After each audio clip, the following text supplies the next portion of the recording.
Okay. Great. Thank you very much. I want a tour of that, by the way. I want to go see the place. Let me know. You got it. I'll give you a call. And then I'll take you to Panera. We go there. This is actually kind of funny, given the way that you just referred to Brian's vision of starting Ministry Commons. Does your community have boundary markers? If so, what are they? And if not, why not? Now let me explain, because we have a little bit of confusion as to what the idea of a boundary marker. A lot of churches have an electric fence that, with keep out signs on the out, unless you have to pass through the border security.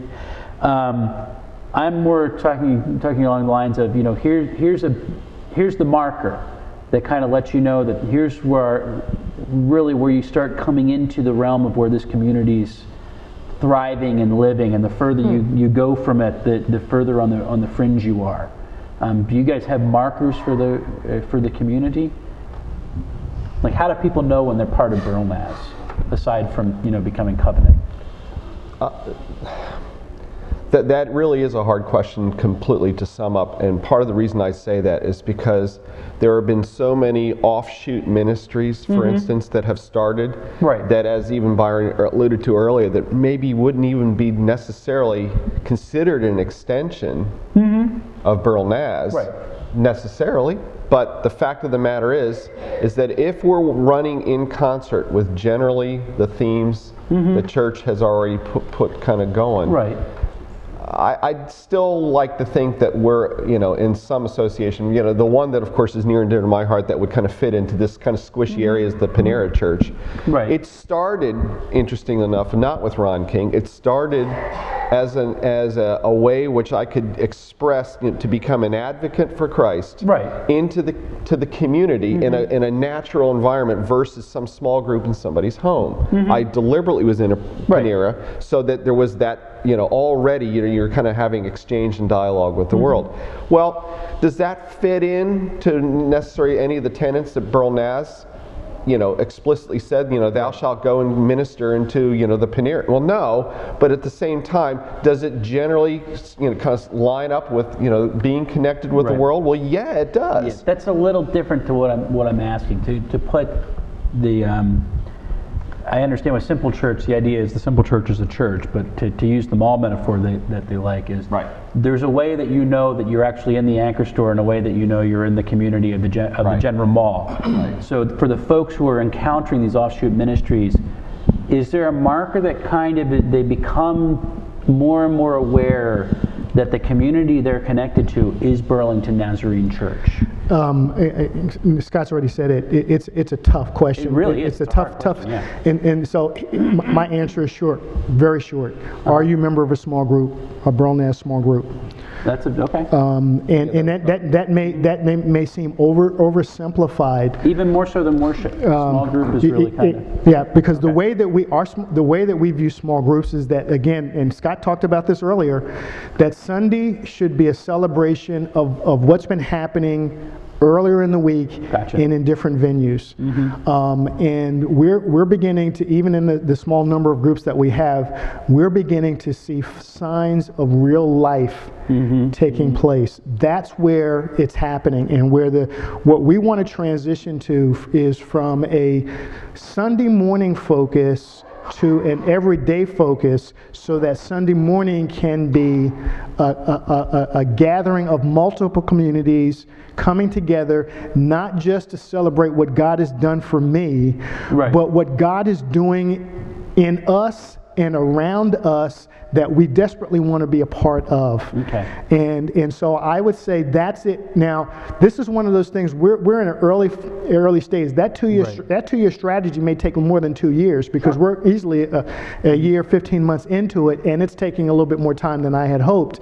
But where there are groups, there is life taking place, and I think that real ministry is occurring, that worship is occurring, and that transparency is occurring, that mutual care is occurring, right. And that an outflow of that I'm hoping and praying for is that outreach and evangelism will occur, right. but it'll be naturally. It won't be because we're going out and presenting 5 spiritual laws and handouts, but because people are beginning to experience what it is to love God with their whole selves, with their heart and their mind and their soul and their strength, and it becomes a reflection of who they are as opposed to an obligation that they have to witness for Christ, that their life becomes a witness. And we're beginning to see the germ of that beginning to blossom slowly. And so I would say that being a part of a life group, what we call a small group, our life groups, is really the boundary marker. That's what we want it to be. That's the direction. And I would say that even now, that more than anything else. Okay. And you guys do your small groups or your life groups different than the old programmatic approach. It's one of the things that you... Every group is different for every kind of venue, some... Right. Just different makeups, different... Okay. And that's the distinction between the groups that we have now and the groups that existed previously. Cookie cutter. They were cookie cutter. They were done exactly the same way. Here there's a certain amount of improvisation within a structure. There's a broad structure, but there's improvisation within that structure. Gotcha. You guys are focused on the positive, and God bless you, because churches don't do that enough.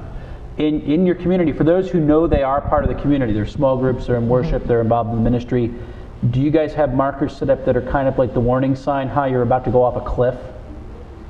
That's built into the culture of your community? Maybe, I'm once again, I'm not sure I know if I'm going to speak to the point that you're hoping to, but Byron spoke of earlier that part of our membership criteria is that there are certain things that we ask, that you do. Right. Well, occasionally, some form of that reminder, whether it be in a slide presentation or in a paper that's kind of like stuffed in, your mailbox or sent to you, email-wise or whatever, some communication along those lines will be sent your way to remind you, how are you living up to what you was you actually kind of let people relive that rite of... Correct. And so essentially you said you signed up to this covenantal commitment. How are you doing against it?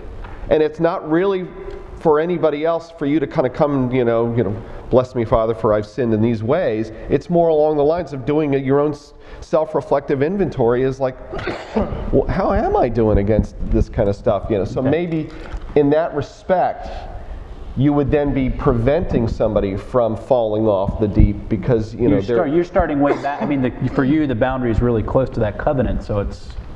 And how are you evaluating yourself, kind of veering away from that? Now, that would be one positive way that you're starting that thing. As to when people get to the edge, certainly you have huge crisis issues, and I know that Brian, if he were here, would probably explain to you that several people would come into his office on a fairly regular basis and want them to give them some counsel as to how their life has just turned into this disastrous mess, and how can you bail me out? Well, it's taken you effectively a lifetime to get up to that point. You want me to unravel it in like 1 or 2 sessions? That isn't going to happen.